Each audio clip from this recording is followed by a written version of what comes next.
Hi friends, எல்லாருக்கும் வணக்கம். நம்ம ராக்கி சேனலை விரும்பி பார்க்குற அத்தனை பேருமே கண்டிப்பாக வந்து பெட்ஸ் விரும்பிங்களாக தான் இருப்பீங்கன்னு நான் நினைக்கிறேன்.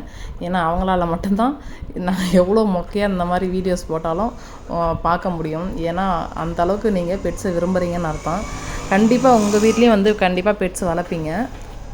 அந்த மாதிரி பெட்ஸ் வளர்த்துருந்தா இந்த மாதிரி ராக்கி மாதிரி எங்கேயாவது நீங்கள் வெளியில் கூட்டிகிட்டு போகிறீங்க, ட்ராவல் பண்ணுறீங்க, அவனை கூட்டிகிட்டு ட்ராவல் பண்ணுறீங்க அப்படின்னு சொன்னிங்கன்னா உங்கள் பெட்ஸு எந்த மாதிரி வெளியில் போனால் ரியாக்ட் பண்ணும் அது கொஞ்சம் கமெண்ட்டில் சொல்லுங்கள், சரிங்களா?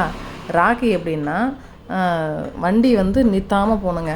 காரில் போனால் டக்குன்னு ஏறி உட்காந்துப்பான். டோர் ஓப்பன் பண்ணோடனே அவனே ஆட்டோமேட்டிக்காக ஏறி உட்காந்துப்பான். ஏறி உட்காந்துக்கிட்டா வண்டி வந்து எங்கேயுமே நிறுத்தக்கூடாது, நிறுத்தாமல் போய்கிட்டே இருக்கணும். வண்டி எங்கேயாவது நிறுத்தினா மட்டும்தான் டக்குன்னு என்னாச்சு, ஏன் நிறுத்திட்டீங்க அப்படின்ற மாதிரி ஷாக்காக எழுந்துச்சி பார்ப்பான். இல்லை ஒன்றும் இல்லை போடுறான்னா சமத்தாக படுத்துப்பான். உங்கள் பெட்ஸ் எப்படின்னு சொல்லி கமெண்ட்டில் சொல்லுங்கள், ஓகேங்களா? பாய்.